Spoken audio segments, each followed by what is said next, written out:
Les nouveaux objectifs de mon mandat qui commence aujourd'hui, c'est principalement lié à l'évolution technologique qui environnemente notre métier. Tout ce qui prévalait avant est toujours valable, la défense de nos valeurs ajoutées, de nos marges, du chiffre d'affaires, mais il y a une évolution technologique telle qu'il faut en tenir compte. Et principalement, par exemple, le bâtiment connecté va être une préoccupation majeure, l'intelligence artificielle, le stockage de l'énergie, le développement encore plus intense de tout ce qui est photovoltaïque et bornes de recharge de véhicules électriques. Voilà.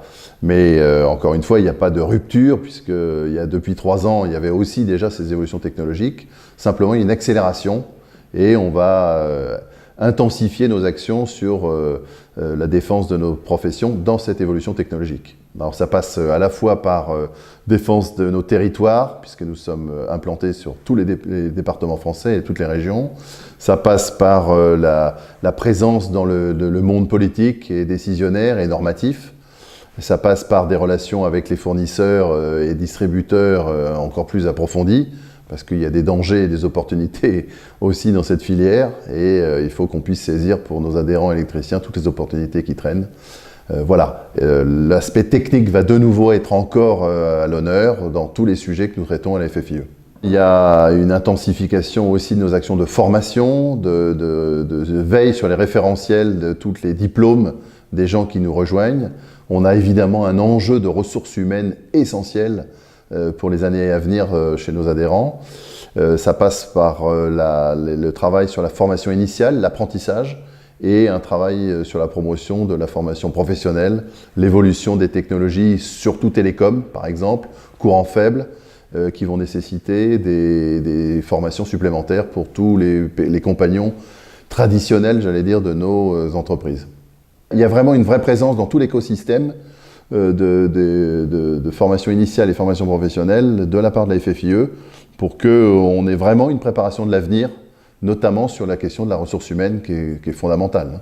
Puisque aujourd'hui, le business tient encore, mais il est un peu freiné par le manque de personnel qualifié que nous pouvons trouver, notamment sur le secteur du dessin, des méthodes, du chiffrage et également des chefs de chantier.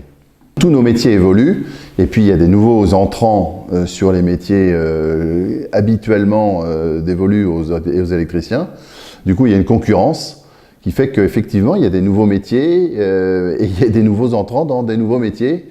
Et nous devons, on est toujours ceux qui restons à la fin de la partie. Il y a toujours besoin d'un peu d'apport d'énergie, même si c'est un peu moindre pour le courant faible. Et l'électricien reste quand même au cœur de tout ce qui va se passer demain. La seule chose, c'est qu'il faut qu'il s'adapte, parce que sinon il va y avoir des entrants sur, encore une fois, une évolution à la marge très très forte de nos métiers. Je pense par exemple aux aspects d'informatique, de télécom, d'hypervision, que ce soit dans le milieu industriel ou dans le milieu de la gestion technique du bâtiment.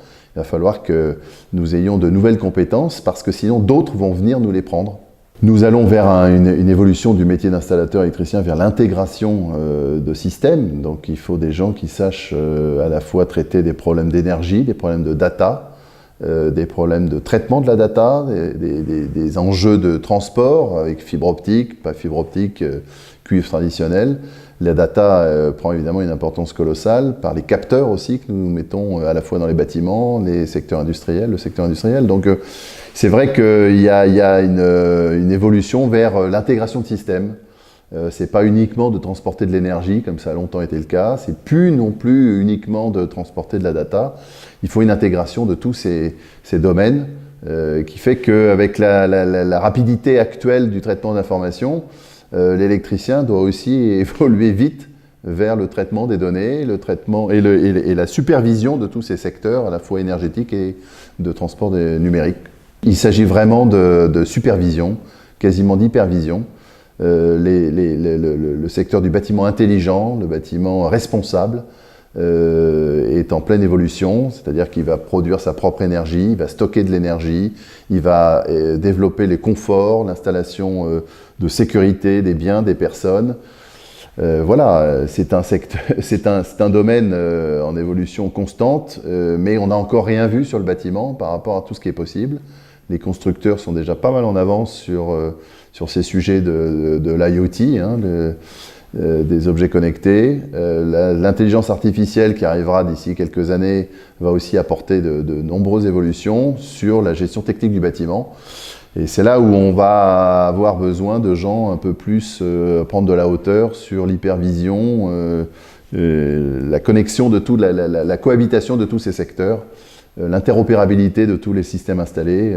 Voilà. Ça n'est plus uniquement de l'électricien de base, c'est quasiment un intégrateur de système à haute valeur ajoutée. Au sein de la FFIE, on est très prudent sur ce qui peut se passer dans les mois qui viennent parce que toutes les études montrent que, a priori, il peut y avoir un petit ralentissement. Cela étant, le boom business qui vient d'être vécu par tous nos adhérents n'a pas été non plus extraordinaire. Donc on pense que le creux potentiel des années 20-21 pourra être aussi limité.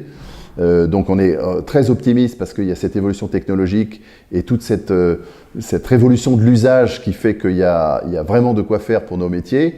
Maintenant qu'il y ait un ralentissement sur le plan du bâtiment, il est déjà acté dans les statistiques des mises en chantier de logement, des autorisations de mise en chantier. Et on sait très bien qu'il va y avoir une baisse en 19 par rapport à 18 du nombre de logements construits, enfin en tout cas équipés et construits. Donc pour les électriciens, ça va avoir un impact aussi. Donc prudence sur les recrutements, prudence sur les investissements, mais c'est un peu le monde d'aujourd'hui, il faut être prudent parce qu'on ne sait pas très bien où on va, même si les tendances sont quand même plutôt favorables pour nos métiers.